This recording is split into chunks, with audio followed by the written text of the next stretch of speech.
नमस्कार, मैं हूं श्रीराम शिंदे और आप देख रहे हैं विश्व शांति दर्शन। आइए देखते हैं कुछ अच्छी और सकारात्मक खबरें, लेकिन सबसे पहले देखते हैं आज की सुर्खियां। कचरे का होगा पुनः उपयोग पुनर्चक्रण।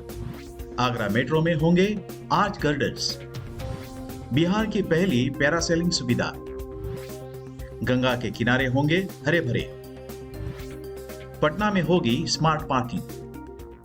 पुणे की कचरा बीनने वाली संस्था स्वच्छ ने पुरानी चीजों, कपड़ों और वस्तुओं के पुनर्उपयोग तथा पुनर्चक्रण के तरीके ढूंढ निकाले हैं। आइए जानते हैं। सभी अप्रयुक्त घरेलू सामानों या कपड़ों का क्या किया जाए, इस मुश्किल सवाल से लोग हमेशा जूझते रहते हैं। उनकी सहायता के लिए पुणे स्थित कचरा बीनने वाली संस्था स्वच्छ वी कलेक्ट नामक एक कार्यक्रम का संचालन कर रही है, जिसके तहत इन चीजों को इकट्ठा किया जाता है और उनका पुनः उपयोग और पुनर्चक्रण किया जाता है। स्वच्छ के निदेशक हर्षद बर्दे ने कहा कि यह योजना वास्तव में किफायती दुकानों के सिद्धांत पर काम करती है और ऐसी बेकार वस्तुएं उन लोगों को बेची जाती हैं जो कुछ और वर्षों तक इनका उपयोग कर सकते हैं। पुराने कपड़े, पारिवारिक बर्तन, पुराने बिजली तथा डिजिटल सामान और खिलौनों जैसे उपकरणों की अपनी शेल्फ लाइफ होती है, लेकिन लोगों को उन्हें बाहर फेंकना मुश्किल लगता है। पिछले कुछ वर्षों में स्वच्छ एक सप्ताह के अंत में कई ऐसे उपक्रमों का संचालन कर चुकी है। अब तक इस अभियान के तहत पुराने वस्त्रों सहित अन्य सामग्री का वर्गीकरण किया जा चुका है। इसके साथ ही पुरानी किताबें भी इकट्ठा की गई हैं। भारत में पहली बार आगरा मेट्रो में आर्च गर्डर्स का उपयोग किया जाएगा। जानते हैं क्या है ये योजना।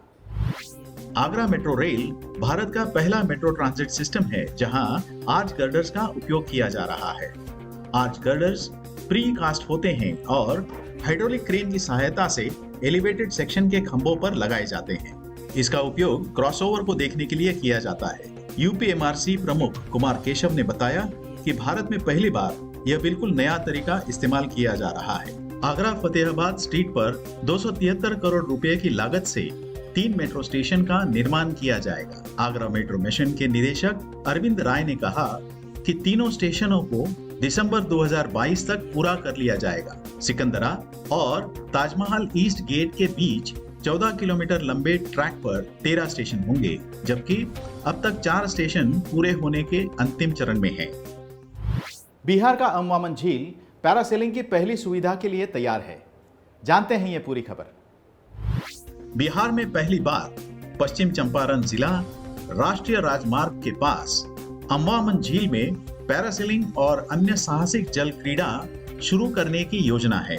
जिला मजिस्ट्रेट कुंदन कुमार के अनुसार 400 एकड़ में फैली अम्बावन झील में कई साहसिक जल क्रीड़ा गतिविधियां जैसे पैरासेलिंग, मोटर बोट, कश्ती, पेडल बोट और जेट स्की जल्द ही शुरू की जाएंगी। इसके लिए संयुक्त राज्य अमेरिका, न्यूजीलैंड और जापान से कुछ उपकरण और सामग्री आने की प्रतीक्षा है। इस बीच हाल ही में अम्बावन झील में पैरासेलिंग का परीक्षण किया गया, जो बिहार में अपनी तरह की पहली गतिविधि है। राज्य की राजधानी पटना से लगभग 200 किलोमीटर दूर स्थित अम्बावन झील का उपयोग वर्तमान में देवी सरस्वती और दुर्गा की मूर्तियों के विसर्जन के लिए किया जाता है। पश्चिम चंपारण एक पर्यटन केंद्र है जो वाल्मीकि टाइगर रिजर्व के अलावा कई बौद्ध और गांधीवादी स्थलों के लिए मशहूर है। जैविक खेती और वन रोपण से गंगा के किनारे होंगे हरे भरे। सुनते हैं ये पूरी खबर। रासायनिक उर्वरकों और कीटनाशकों के प्रवाह को कम करके गंगा को साफ करने के प्रयासों में तेजी लाने के लिए उत्तर प्रदेश सरकार ने पूरे राज्य में नदी के दोनों किनारों पर 10 किलोमीटर के दायरे में जैविक खेती को बढ़ावा देने की योजना बनाई है। राज्य के 27 जिलों में नदी के तट पर यह योजना बनाई गई है, जिसमें बिजनौर, बदायूं, अमरोहा, मेरठ, बुलंदशहर, अलीगढ़, फर्रुखाबाद, कन्नौज, कानपुर शहर, कानपुर देहात, फतेहपुर, प्रयागराज, मिर्जापुर और गाजीपुर शामिल हैं। अगले 6 महीनों में नदी के किनारे 6,759 हेक्टेयर पर वनीकरण के प्रयास होंगे और कासागंज से शुरू होकर विभिन्न जिलों में 503 स्थानों पर वृक्षारोपण अभियान चलाया जाएगा। गंगा की सहायक नदियों के किनारों पर भी वनीकरण के प्रयासों की योजना बनाई गई है, जहां औषधियां, दुर्लभ और पारंपरिक जड़ी बूटियों को लगाया जाएगा। पटना में पहली बार होगी पूर्ण स्वचालित स्मार्ट पार्किंग योजना। लेते हैं ज्यादा जानकारी। बिहार की राजधानी पटना स्मार्ट सिटी परियोजना में शामिल है। इसी क्रम में पटना को स्मार्ट और ट्रैफिक फ्री बनाने के उद्देश्य से पटना नगर निगम द्वारा स्मार्ट पार्किंग की सुविधा अब जल्द ही लोगों के लिए उपलब्ध कराई जाएगी। पटना नगर निगम द्वारा इसका काम एक एजेंसी को दिया जा चुका है। लगभग 45 दिनों के अंदर पहला स्मार्ट पार्किंग जोन तैयार होने की संभावना है। वहीं 3 महीनों के अंदर सभी 37 पार्किंग स्थलों को स्मार्ट बनाने का टारगेट रखा गया है। इसका निर्माण पार्किंग में आने वाली समस्याओं को दूर करने के उद्देश्य से करवाया जा रहा है। इसके द्वारा आम लोग घर बैठे कहीं भी जाने से पहले वहां के पार्किंग स्लॉट बुक करा सकते हैं।